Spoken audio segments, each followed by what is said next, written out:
요나서 속의 그리스도를 지금 진행하고 있죠. 이번 시간에 29장 오바댜 속의 그리스도에 관해서 여러분과 연구를 했던 시간입니다. 심판주 그리스도 그리고 구원자 그리스도의 모습을 오바댜 쪽에서 우리가 찾아볼 수가 있었습니다. 자, 오늘은 그 다음을 이어서 제30장으로 이어가도록 하겠습니다. 그래서 당연히 요나 속의 그리스도가 되겠죠.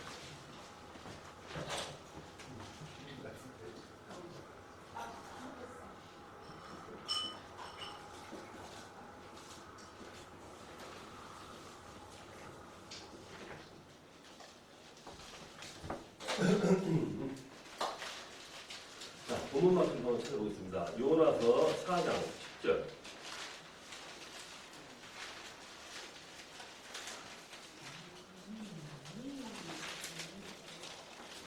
요나서 4장 10절, 11절까지 제가 한번 읽어보겠습니다. 함께 보세요. 자, 여호와께서 이르시되 내가 수고도 아니하였고 재배도 아니하였고 하룻밤에 났다가 하룻밤에 말라버린 이 박농포를 아꼈거든 하물며 이 큰 성읍 니느웨는 좌우를 분별하지 못하는 자가 12만여 명이요 가축도 많이 있나니 내가 어찌 아끼지 아니하겠느냐 하시니라. 아멘.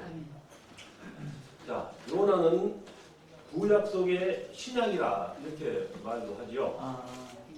자, 구약에는 어느 곳에도 이방인에 대한 구원이 언급되어 있지 않습니다. 신약에서는 온 세상을 향해서 우리가 복음을 전하기 때문에 예수님의 명령이 있어서 당연히 이방인에 관한 그 복음도 위로갔던 것을 볼 수 있습니다. 그래서 구약에는 그렇지 않다는 것이죠.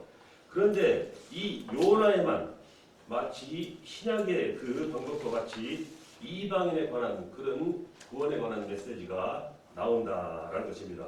그렇기 때문에 구약 속에 신약이다 하는 그런 별명이 있었다는 것이죠.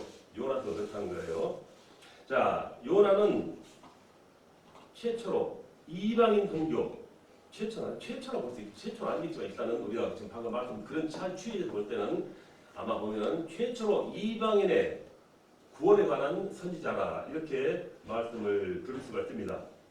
하지만 그렇게 선교사로서의 부름을 받았지만 그는 순종을 하지 않았지요. 자, 왜냐하면은 그 당시에 유대인의 선민 사상이 매우 강했기 때문에 그러한 이유였다는 것입니다. 자, 그 당시에는 오로지 하나님의 택한 백성, 선민들만이 하나님에게 구원을 받을 수 있다 하는 그런 생각을 가지고 있었던 이스라엘 민족이기 때문에 이 요나도 그런 생각을 했다라는 것이죠. 자, 요나는 그래서 이방 민족이 특히 니느웨가 구원을 받는다는 것은 도저히 자기 마음에 용납할 수 없었고 자기 생각으로 있을 수 없는 일이다라고 생각을 했다는 것입니다. 자, 그렇지만 이는 우리가 잘못된 선입견과 아니면 편견을 갖고 신앙생활을 하는 어떤 그런 모습과 비슷하다라고 볼 수가 있습니다. 요나의 모습에서 우리 자신의 모습을 볼 수 있다는 것이죠. 자, 요나가 하나님께 징계를 받은 것도 바로 이 부분 때문이다 라고 말씀을 드릴 수 있었죠. 자, 초대교회 그 당시에 예루살렘에서 세계 복음화의 어떤 그런 기초가 된 어떤 출발점이 바로 주님께서 교회를 세우신 것이었죠. 그렇지만 그런 세계화 복음에 초대교회가 끝까지 쓰임받지 못했던 것도 그와 같은 이유입니다. 이방인에 대한 그런 구원의 사역은 생각조차 안 했다는 것이죠. 자, 땅끝까지 이르러 내 증인이 되리라는 예수님의 그 말씀에 순종을 하지 않고 선민 사상과 택함 받은 백성의 어떤 그 자존감이겠죠. 그런 선입견과 편견으로 예루살렘을 떠나지 못했다는 것입니다. 결국 그래서 하나님께서 어떻게 하셨죠? 스데반 사건을 일으켜가지고 그를 흩어버리시고 결국 그 이유로 말미암아서 안디옥 교회를 세우게 되었다는 것입니다. 자, 그러므로 모든 생각과 행동을 우리 모두는 항상 하나님의 말씀에 따라야 한다라는 그 결론에 이를 수가 있는 것입니다. 자, 그래서 말씀에 근거하지 않는 삶을 살면은 신앙생활에 있어서 지속적인 우리가 성공을 거둘 수가 없게 된다라는 것을 우리가 깨우칠 수가 있습니다. 자, 그렇다면은 이 요나 속의 그리스도는 어떤 모습으로 우리에게 다가올까요? 자, 가장 먼저 우리가 요나를 통한 예표를 우리가 알아보겠습니다.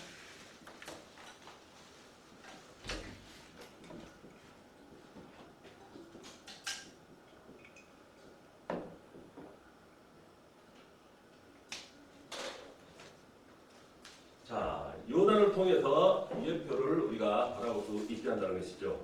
요나서 1장 17절. 여호와께서 이미 큰 물고기를 예비하사 요나를 삼키게 하셨으므로 요나가 밤낮 3일을 물고기 뱃속에서 있으니라.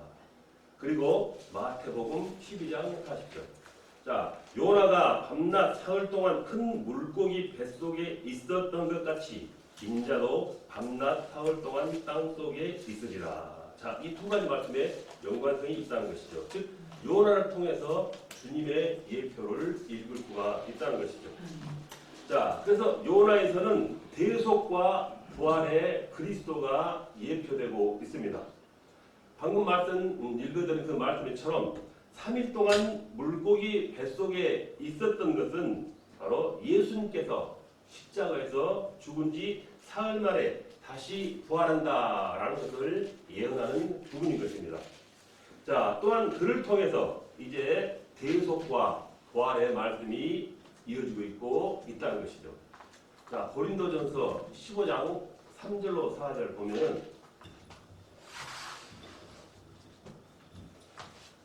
자, 내가 받은 것을 먼저 너희에게 전하였노니 이는 성경대로 그리스도께서 우리 죄를 위하여 죽으시고 장사 지낸 바 되셨다가 성경대로 사흘 만에 다시 살아나사 이렇게 말씀합니다.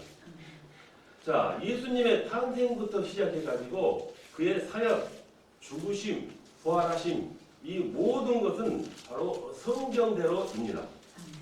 그러므로 우리 인생도 말씀 중심의 삶, 성경에 근거한 그 순종의 삶이 되어야 할 줄로 아는 것입니다. 아멘. 자, 그리스도인은 인생, 종교, 문화 이 모든 면에 있어서 항상 새로워져야 합니다. 즉 개혁이라고 그러죠. 우리 기독교가 개신교라고 말했듯이 우리도 새롭게 다시 태어난 우리 그 근거한 신앙이 되어야 한다는 것이죠. 자, 그래서 개혁의 핵심, 새로워지는 데의 핵심은 바로 말씀입니다. 자, 그래서 이 말씀이 내 것으로 되었다면 이 말씀을 적용하고 또 그 모든 것을 생각과 내 마음속에 있는 것을 도입함으로써 내가 바뀌어 나가고 변화가 오게 되는 것입니다. 아멘. 반드시 변화가 이루어져야 한다는 것이죠. 아멘. 매일매일 우리는 새롭게 태어나야 한다는 것이죠. 아멘. 자, 그래서 말씀의 사람은 삶과 체질 그리고 내가 살아가면서 하는 습관 모든 가치관 그리고 우선순위 이런 관심들이 모든 것이 다 내 중심에서 예수님 중심으로 바뀌어 가는 것입니다. 아멘. 자, 그래서 요나 3장을 보면은 요나가 그래서 어쩔 수 없이 이제 이방 민족에게 가서 회개를 시키자. 그의 생각과는 달리 이 니느웨 사람들이 모두 회개를 하기 시작했다는 것입니다. 아멘. 자기 생각과 달라진 것이죠. 아멘. 자, 그래서 요나는 선입견에 빠져서 그들이 회개치 않을 것이라 라고 여겼지만 하나님의 생각은 하나님의 능력은 그의 생각을 훨씬 초월했다는 것입니다. 아멘. 하나님께서는 능치 못하심이 없다라는 말과 같은 부분이죠. 아멘. 자, 그래서 이 완악한 니느웨 사람들을 회개하게 하고 변화시킨 것은 바로 이 요나의 능력이 아니죠. 오직 하나님의 능력으로 이루어졌다라는 것을 믿는 여러분 되시기를 바라겠습니다. 아멘. 자, 요나 속에 그리스도는 어떤 모습으로 다가왔을까요? 자, 영원 구원을 위해 오신 예수 그리스도입니다. 아멘.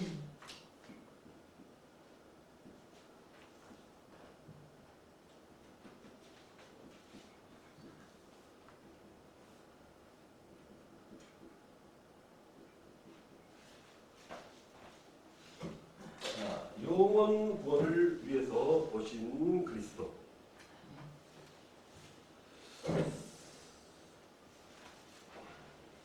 자, 말씀드렸듯이 이 요나는 먼저 잘못된 생각과 그리고 불평을 늘어났다라고 말씀드렸습니다.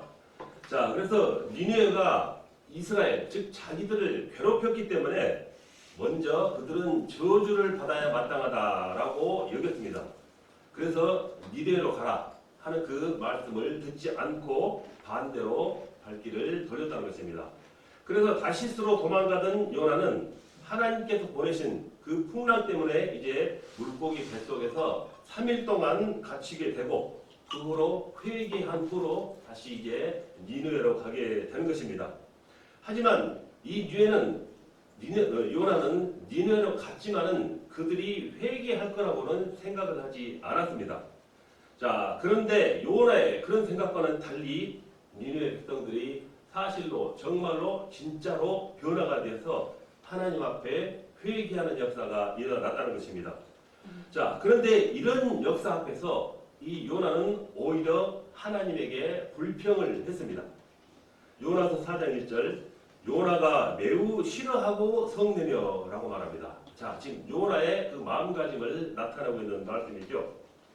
자, 그래서 이 요나는 완악한 니느웨 백성들이 하나님 앞에 회개하고 이렇게 구원을 얻는 모습을 보자 오히려 화가 났다라는 것입니다. 자, 그러나 이것은 요나의 착각이었죠. 왜냐하면 하나님의 생각과 그 요나의 생각은 완전히 다른 것이기 때문이죠. 자, 요나는 지금 하나님의 어떤 그런 마음을 자기 마음에 빗대어서 마음대로 해석을 했습니다. 그러므로 내 생각을 하나님의 생각에 맞춰야 하는 건데 내 생각을 나에게 맞췄다라는 것이죠. 자, 그래서 하나님의 생각에 내 생각을 맞춰야 한다라는 것을 지금 요나는 망각하고 있다라는 것이죠. 자, 하나님의 최고 관심은 영혼 구원입니다. 아멘. 자, 그 니느웨 백성의 그런 영혼들도 하나님께서는 굉장히 귀하게 여기신다 하는 것이 되겠죠. 자, 요나서 1장 2절 너는 일어나 저 큰 성읍 니느웨로 가서 그것을 향하여 외치라. 그 악독이 내 앞에 상달되었음이니라 하시니라. 이렇게 말씀합니다. 자, 너는 일어나 저 큰 성읍 니느웨로 가서 그것을 향하여 외치라. 그리고 말씀하셨죠. 자, 하나님의 세 가지 명령은 일어나라, 가라, 외치라입니다. 아멘. 자, 그래서 요나서 4장 5절로 11절 말씀을 제가 한번 읽어드리겠습니다. 좀 긴데요. 들어보세요. 자, 요나가 성읍에 나가서 그 성읍 동쪽에 앉아 거기서 자기를 위하여 초막을 짓고 그 성읍에 무슨 일이 일어나는가를 보려고 그 그늘 아래에 앉았더라. 하나님 여호와께서 박넝쿨을 예비하사 요나를 가리게 하셨더니 이는 그의 머리를 위하여 그늘이 지게 하며 그의 괴로움을 면하게 하여 하심이었더라. 요나가 박넝쿨로 말미암아 크게 기뻐하였더니 하나님이 벌레를 예비하사 이튿날 새벽에 그 박넝쿨을 갉아먹게 하심에 시드니라. 해가 뜰 때에 하나님이 뜨거운 동풍을 예비하셨고 해는 요나의 머리에 쪼임에 요나가 혼미하여 스스로 죽기를 구하여 이르되 사는 것보다 죽는 것이 내게 나으니이다 하니라. 하나님이 요나에게 이르시되 내가 이 박넝쿨로 말미암아 성내는 것이 어찌 옳으냐 하시니 그가 대답하되 내가 성내어 죽기까지 할지라도 옳으니이다 하니라. 여호와께서 이르시되 내가 수고도 아니하였고 재배도 아니하였고 하룻밤에 났다가 하룻밤에 말라버린 이 박넝쿨을 아꼈거든. 하물며 이 큰 성읍 니느웨는 좌우를 분별하지 못하는 자가 12만여 명이요 가축도 많이 있나니 내가 어찌 아끼지 아니하겠느냐 하시니라. 이렇게 말씀합니다. 지금 하나님과 요나의 대화 속에서 요나의 생각과 하나님의 생각의 차이가 있다라는 것을 우리가 깨우칠 수 있는 부분이 되는 것입니다. 자, 세상 사람들은 자기가 혹은 자기에게 어떤 손해나 어떤 물질적인 손해를 조금만 입게 되면 분노를 하지만 주위에 죽어가는 실제 영혼들에 대해서는 별로 관심을 갖지 않습니다. 우리 주위에도 방금 읽은 그 본문의 내용처럼 세상을 분별치 못하는 그 니느웨 백성과 같은 사람들이 우리 주위에는 많이 있다는 것입니다. 우리의 주위에 좌우에 우리 주위에 이러한 것들을 분별치 못하는 그런 불신 영혼이 있는지 우리는 항상 돌아보면서 살아야 한다는 것이죠. 아멘. 자, 우리가 여기서 전도에 관한 인생을 우리가 알아볼 필요가 있습니다. 전도는 흑암, 혼돈, 공허에 빠진 영혼들에게 빛을 전하는 것입니다. 아멘. 자, 그래서 이 어둠 속에 살아가는 그들에게 방향을 잡아주는 것이죠. 그래서 생명을 살리고 영적으로 치유해 주는 것, 회복의 빛을 비추어 주는 것, 이러한 것들이 전도라 우리가 말씀할 수 있습니다. 이것이 교회의 존재의 목적이요, 우리가 살아가야 할 이유인 것입니다. 또 그리고 그것이 바로 기도의 제목이요, 하나님의 모든 관심과 같이 그 관심에 우리 관심을 맞춘 것입니다. 이것이 바로 언약을 잡고 살아가는 성도들의 모습인 것이죠. 자, 어떤 유명한 신학자가 즉 전에 자기가 사회주의, 공산주의 어떤 그런 사상에 물들어 있었던 시절이 있었었는데, 그런 자기가 예수님께서 전해주신 그 복음의 말씀을 듣고 자기가 그 복음을 깨닫게 된 것을 가리켜 뭐라고 하냐면은 예기치 못한 기쁨이라고 했습니다. 전혀 복음에는 관심이 없었고 복음과는 반대인 사회주의, 공산주의 사상에 물들었던 그가 예수님을 믿고 새롭게 변했다는 것입니다. 그래서 바로 그가 표현하기를 예기치 못한 기쁨이다 라고 했다는 것입니다. 자, 그래서 그 창세기 3장의 그 죄악 속에서 해방된 축복, 모든 가문의 저주와 그리고 죄에서 해방된 그러한 기쁨이 우리가 누려야 할, 지금 우리가 누리고 있는 예기치 못한 기쁨이라는 것입니다. 아멘. 자, 이 기쁨이 예배를 드릴 때 우리는 항상 느껴져야 한다는 것이죠. 아멘. 이 기쁨이, 이 해방이, 이 능력이 항상 여러분과 함께 하시기를 주님의 이름으로 축원합니다. 아멘. 자, 이렇게 제30장 요나 속에 나타나신 그리스도는 어떤 모습은 어떤가 하는 것을 여러분과 함께 한번 그 의견을 나눠봤습니다. 자, 다음에는 제31장 미가 속의 그리스도가 되겠습니다.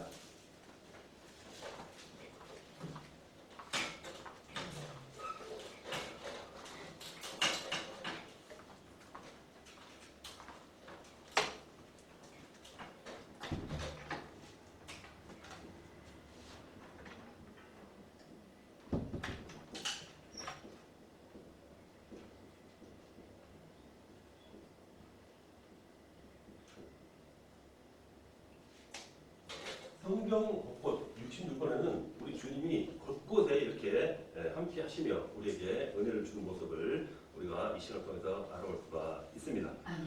자, 미가 속의 그리스도, 미가서 5장 2절 한번 말씀을 함께 보겠습니다. 미가서 5장 2절. 자, 6절 말씀 같이 읽겠습니다. 베들레헴 에브라다야, 너는 유다 족속 중에 작을지라도 이스라엘을 다스릴 자가 내게로 나올 것이라. 그의 근본은 상고에 영원히 있느니라.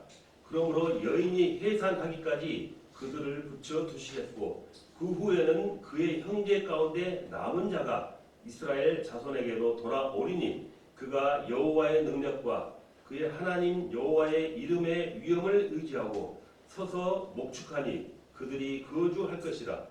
이제 그가 창대하여 땅끝까지 미치리라. 이 사람은 평강이 될 것이라.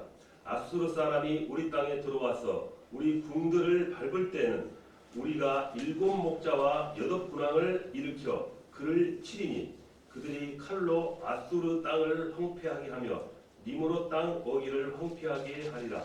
아수르 사람이 우리 땅에 들어와서 우리 진영을 밟을 때는 그가 우리를 그들에게서 건져내리라. 이렇게 말합니다.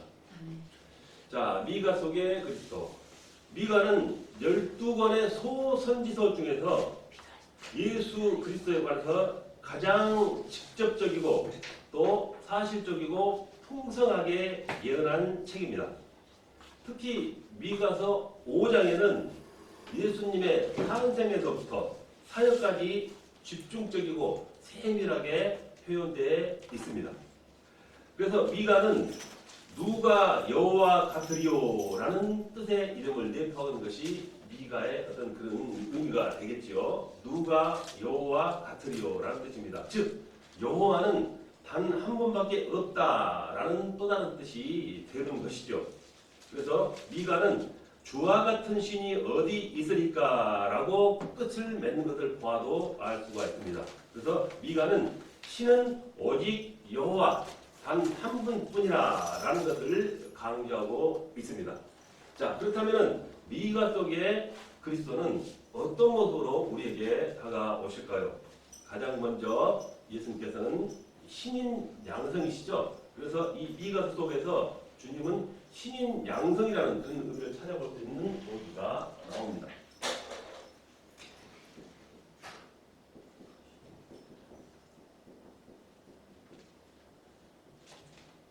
자, 신이시며 또 우리 인간의 몸을 입으신 그 신인 양생의 의미를 나타내겠다는 것입니다.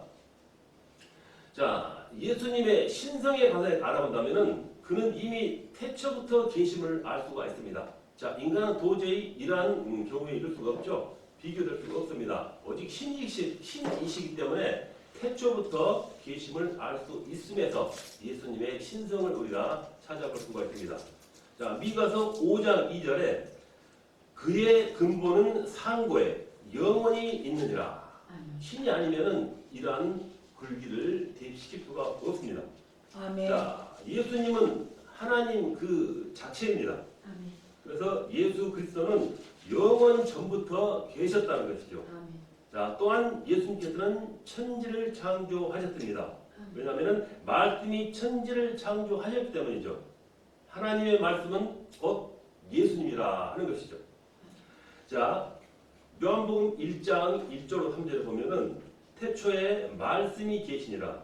이 말씀이 하나님과 함께 계셨으니 이 말씀은 곧 하나님이시라. 그가 태초에 하나님과 함께 계셨고 만물이 그로 말미암아 지은 바 되었으니 지은 것이 하나도 그가 없이 된 것이 없느니라. 이 온 우주 만물을 바로 하나님께서 즉 말씀으로 지으셨다라는 것입니다. 자, 그리고 빌립보서 2장 6절에 보면은 그는 근본 하나님의 본체시나 하나님과 동등됨을 취할 것으로 여기지 아니하시고라고 말합니다. 즉 인성에 관한 부분을 이 빌립보서에서 말씀하고 있는 것입니다. 자, 예수님께서는 이 세상의 모든 것의 시작과 끝입니다. 자, 그래서 세상을 창조하신 하나님께서 이 세상을 완전히 심판하실 그날까지도 완벽하게 계획을 가지고 계신 것이죠. 계시록 1장 8절에 보면 주 하나님이 이르시되 나는 알파와 오메가라 이제도 있고 전에도 있었고 장차 올 자요 전능한 자라 하시더라. 자, 또한 권능의 치리자임을 우리가 알 수 있습니다. 역시 그분에 대한 신성을 이 글에서도 우리가 알 수 있는 것입니다. 자, 미가서 5장 4절로 다시 돌아오면은 그가 여호와의 능력과 그의 하나님 여호와의 이름의 위엄을 의지하고 서서 목축하니 그들이 거주할 것이라. 이제 그가 창대하여 땅 끝까지 미치리라 말씀합니다. 자, 예수님께서는 성부 하나님과 동일한 그런 능력과 위엄을 가지셨습니다. 그래서 수많은 기적을 일으키셨고 귀신을 쫓아내고 병을 고치고 죽은 자를 살리시는 등 불가능을 가능케 하신 것이 바로 하나님이시라는 증거입니다. 자, 그렇다면 예수님의 인성은 미가서에 어디에서 알 수 있을까요? 자, 미가는 인간으로 이 땅에 오시는 예수가 베들레헴에서 탄생하실 것을 예언했습니다. 자, 이 땅에서 탄생한다는 것은 인간의 몸을 입고 이 세상에 온다는 말씀이 되겠죠. 아멘. 자, 미가서 5장 2절 베들레헴 에브라다야 너는 유다 족속 중에 작을지라도 이스라엘을 다스릴 자가 내게서 내게로 나올 것이라. 그의 근본은 상고에 즉 신이시라는 얘기입니다. 영원에 있느니라 라는 것입니다. 즉 신성에 계신 그 지위에서 낮은 인간의 몸으로 다시 오신다라는 말씀을 하고 있는 것이죠. 자, 그래서 결국 이 말씀이 마태복음 2장 1절로 6절에 그대로 성취가 됐습니다. 제가 읽어보겠습니다. 자, 헤롯 왕 때 예수께서 유대 베들레헴에 나심에 동방으로부터 박사들이 예루살렘에 이르러 말하되 유대인의 왕으로 나신 이가 어디 계시냐 우리가 동방에서 그의 별을 보고 그에게 경배하러 왔노라 하니 헤롯 왕과 온 예루살렘이 듣고 소동한지라. 왕이 모든 대제사장과 백성의 서기관들을 모아 그리스도가 어디서 나겠느냐 물으니 이르되 유대 베들레헴이오니 이는 선지자로 이렇게 기록된 바 또 유대 땅 베들레헴아 너는 유대 고을 중에 가장 작지 아니하도다. 내게서 한 다스리는 자가 나와서 내 백성 이스라엘의 목자가 되리라 하였음이니라. 이렇게 말합니다. 자, 이렇게 말씀이 신약과 구약에서 연결되어서 해결되어지고 있는 모습을 우리가 알 수 있는 것입니다. 자, 신성으로부터 태초에 계셨던 예수님, 그리고 인간의 몸을 입고 이 땅에 오신 예수님, 신인 양성의 예수님 것이다 라고 지금 이 글에서 찾아볼 수가 있는 것입니다. 자, 그렇다면 신인 양성으로 오신 예수님 다음으로 어떤 모습으로 미가서 속에서는 우리에게 다가오셨을까요? 두 번째로는 평강의 왕 예수 그리스도로 오셨습니다. 아멘.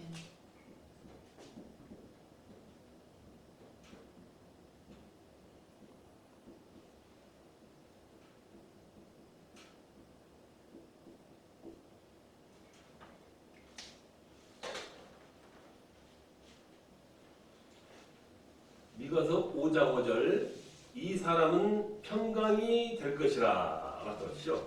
그리고 또 신약에서 누가복음 2장 14절을 보면은 지극히 높은 곳에서는 하나님께 영광이요 땅에서는 하나님이 기뻐하신 사람들 중에 평화로다. 아멘. 평강, 평화. 자, 말씀 중에 예수님께서 평강의 왕으로서 예수 그리스도의 어떤 나타내실 그 모습을 이 미가 속에서 지금 보여주고 있는 말씀인 것입니다. 자, 예수님은 평화의 왕이십니다. 평강의 왕이시죠. 아멘. 그래서 우리가 예수님을 믿으면 마음에 평화고 평강이 오는 것도 바로 그러한 이유 때문이죠. 아멘. 자, 그래서 우리가 교회에 나오면은 항상 마음이 편해합니다. 자, 교회 나왔는데도 마음이 편치 않다는 것은 예수님의 어떤 그런 모습이 내 안에 떠나지 않다라는 것도 생각해 볼 수가 있습니다. 자, 그래서 이 교회뿐만이 아니라 삶의 모든 현장에서 어떤 상황에서라도 우리는 평안해야 한다는 것입니다. 즉 항상 예수님과 함께해야 한다라는 그런 말씀인 것이죠. 자, 그래서 예수님은 평강의 왕이시라 이렇게 말씀입니다.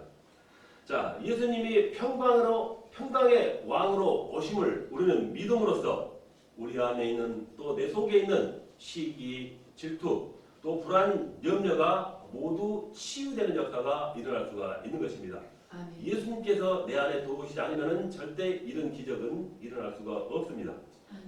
예수님께서는 하나님을 떠난 죄인된 나에게 중보자로 오셔서 하나님을 다시 만나게 해 주셨습니다. 자, 하나님과 나를 화목케 하여 아버지라 부르도록 해 주셨다는 것입니다. 아멘. 즉 평강의 왕으로 오셨다는 것이죠. 아멘. 그래서 예수님은 하나님과 나를 화목시키는 즉 피스메이커라고 그러죠. 아멘. 화평을 연결시켜주는 어떤 그런 역할을 감당하셨다는 것입니다.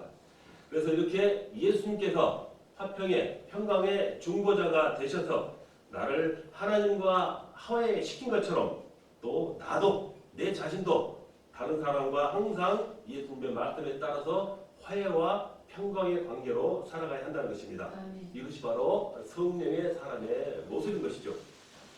자, 에베소서 2장 14절 그는 우리의 화평이신지라 둘로 하나를 만드사 원수 된 것 곧 중간에 막힌 담을 자기 육체로 하시고 라고 말씀하십니다.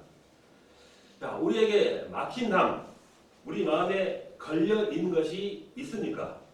예수님께서는 막힌 담을 허셨습니다. 아멘. 자, 그래서 우리가 온전한 기도를 위해서 신앙생활을 위해서는 걸리는 것이 내 마음에 없어야 합니다. 아멘.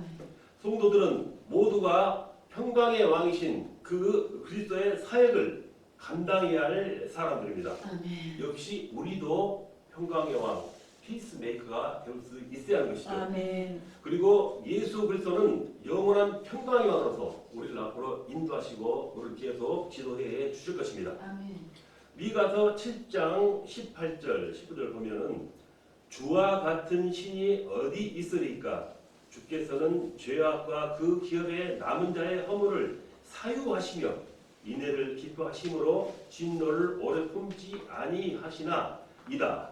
다시 우리를 불쌍히 여기셔서 우리의 죄악을 발로 밟으시고 우리의 모든 죄를 깊은 바다에 던지시리이다. 이렇게 말씀을 하고 있습니다. 아멘.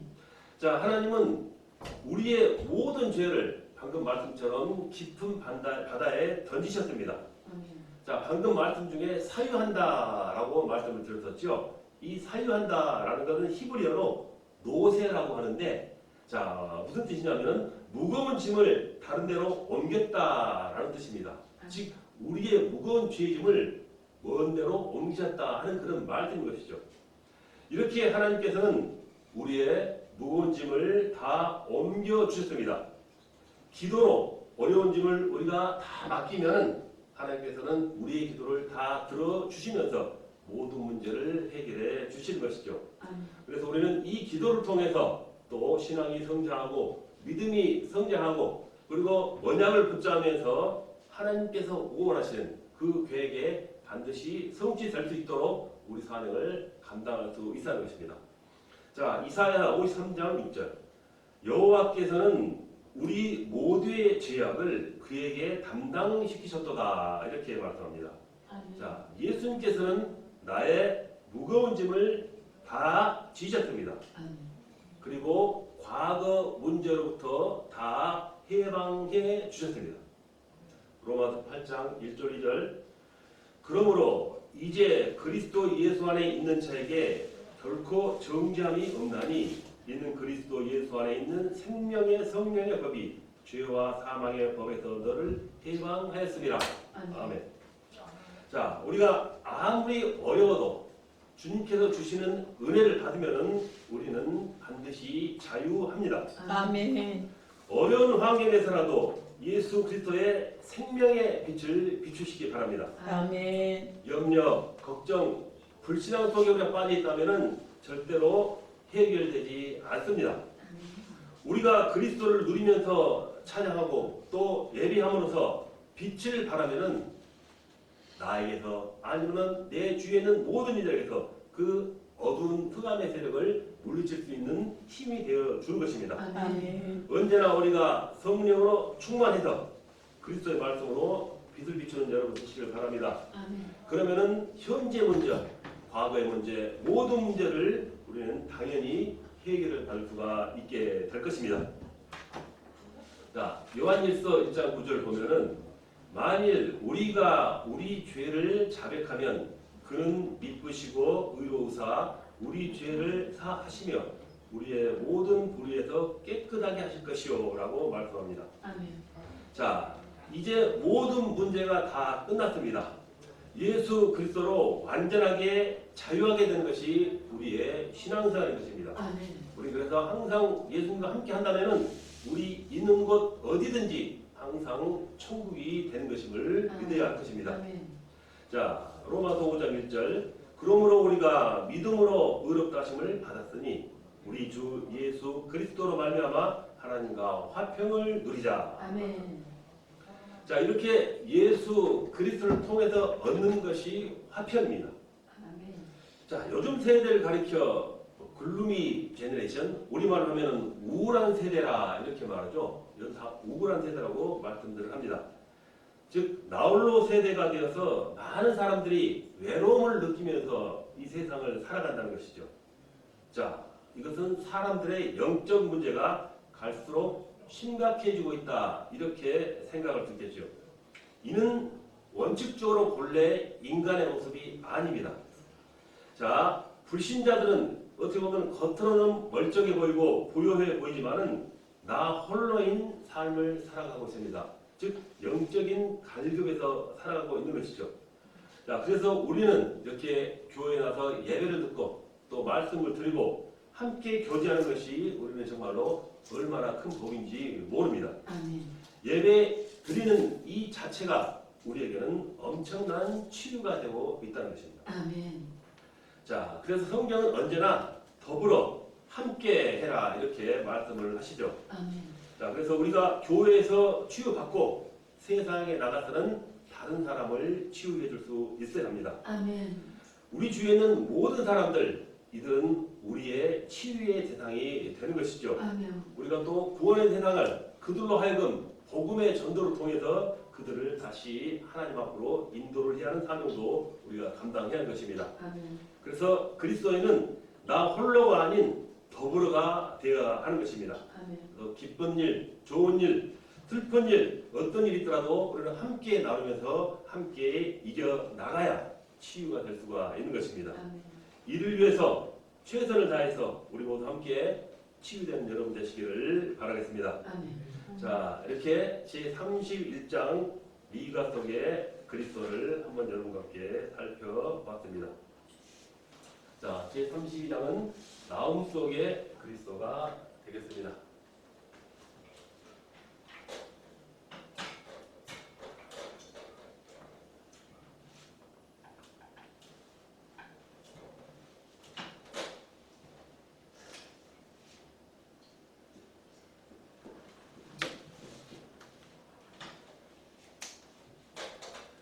나움 속에서는 어떤 모습으로 그리스도께서 우리에게 은혜를 주실까요?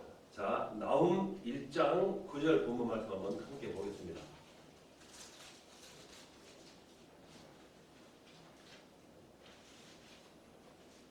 나움 1장 9절로 15절까지 제가 읽겠습니다. 함께 읽어보시기 바라겠습니다.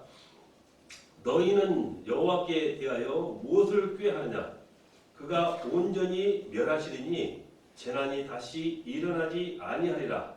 가시던 불같이 엉클어졌고 술을 마신 것 같이 취한 그들은 마른 지푸라기 같이 모두 탈 것이오늘 여호와께서 악을 꾀하는 한 사람이 너희 중에 나와서 사악한 것을 구원하는도다. 여호와께서 이같이 말씀하시기를 그들이 비록 강하고 많을지라도 반드시 멸절을 당하리니 그가 없어지리라. 내가 전에는 너를 괴롭혔으나 다시는 너를 괴롭히지 아니할 것이라. 이제 내게 지은 그의 멍에를 내가 깨뜨리고 내 결박을 끊으리라. 나 여호와가 내게 대하여 명령하였나니 내 이름이 다시는 전파되지 않을 것이라. 내가 내 신들의 집에서 새긴 우상과 구운 우상을 멸절하며 내 무덤을 준비하리니 이는 내가 쓸모없게 됐습니다. 볼지어다 아름다운 소식을 알리고 화평을 전하는 자의 발이 산 위에 있도다. 유다야 내 절기를 지키고 내 소원을 갚을지어다. 악인이 진멸되었으니 그가 다시는 내 가운데로 통행하지 아니하리로다 하시니라. 아멘. 아멘. 자, 이 나움의 메시지는 니느웨의 멸망에 관한 것입니다. 자, 앞선 시간, 앞선 장, 자, 과거 요나가 니느웨에 가서 하나님의 말씀을 외치자 그곳의 백성들이 회개하고 사랑의 하나님께서 그들을 용서해 주셨습니다. 그런데 그 후 100년이 지나자 이 니느웨 백성들이 변질하고 말았다는 것입니다. 자, 이렇게 시간이 지나고 세대가 바뀌자 타락한 것입니다. 그래서 이 나움 선지자가 다시 하나님의 경고를 전했으나 돌이키지 않은 이 니느웨는 결국 멸망하고 만난 것입니다. 자, 니느웨는 앞에 말씀드렸듯이 요나를 통해서 구원을 받았지만 세월이 흐르자 변질이 됐습니다. 이처럼 후대에 계속 이어지는 그 언약의 전달은 매우 중요한 것입니다. 그러므로 내가 깨달은 복음이 있다면 그 복음을 절대 소멸하지 말고 끝까지 잘 전달하고 유지해야 한다는 것이죠. 아멘. 자, 하나님께서는 공의로우신 분이십니다. 그 공의로우신 분이시기 때문에 절대로 죄를 용서할 수가 없는 것이죠. 하지 않으신 게 아니라 공의로우신 하나님이기 때문에 공의를 인하여 그 죄를 절대로 용서를 안 하신다는 것입니다. 자, 요나는 구원의 메시지였지만 나움은 심판의 메시지였습니다. 자, 이 차이가 있는 것이죠. 심판의 메시지와 구원의 메시지가 각기 엇갈려 있는 것입니다. 자, 요나의 구원의 메시지, 심판의 메시지. 그래서 이 니느웨가 멸망한 것은 결국 교만 때문이었습니다. 교만은 뭘까요? 특징 중에 하나 가장 중요한 것은 회개하지 않는다는 것입니다. 그게 바로 교만의 또 다른 모습이죠. 이들은 요나의 메시지에서는 회개를 했지만 나홈의 메시지를 듣고는 회개하지 않았다는 것입니다. 이것이 바로 니느웨의 멸망의 이유인 것입니다. 자, 나홈의 이름은 위로, 위안이라는 뜻입니다. 나홈은 위로, 위안이라는 뜻으로 우리가 해석을 할 수가 있습니다. 자, 그래서 이 나홈의 심판의 메시지는 니느웨의 입장에서 볼 때는 멸망의 메시지지만 어떻게 보면은 아수르의 고난받고 있던 그 당시에 남유다의 입장에서 볼 때는 위로와 위안이 되는 해방의 메시지였습니다. 자, 니느웨는 지금 하나님의 벌하심으로 말미암아 멸망의 메시지가 되지만은 그 당시 니느웨에게 고난받고 있던 유다의 백성들은 위로와 위안이 되는 메시지라는 것입니다. 자, 즉 교만하여 은혜 받지 못한 사람에게는 심판의 메시지지만 구원받을 사람에게는 즉 응답과 축복의 메시지가 되었다라는 것이죠. 자, 그래서 우리가 하나님의 자녀인 우리가 나홈을 통해서 깨달아야 할 것은 위로하고 격려하며 새 힘을 주는 나홈의 역할을 감당해야 한다는 것입니다. 자, 우리가 이와 같은 사명을 감당해야 한다는 것을 지금 우리에게 일러주고 있는 것이죠. 자, 이것이 바로 복음의 공동체인 것입니다. 자, 그래서 이 나홈의 그리스도 어떤 모습으로 우리에게 찾아오셨을까요? 가장 먼저 우리가 알아볼 것은 복음이신 예수 그리스도를 찾아볼 수가 있습니다.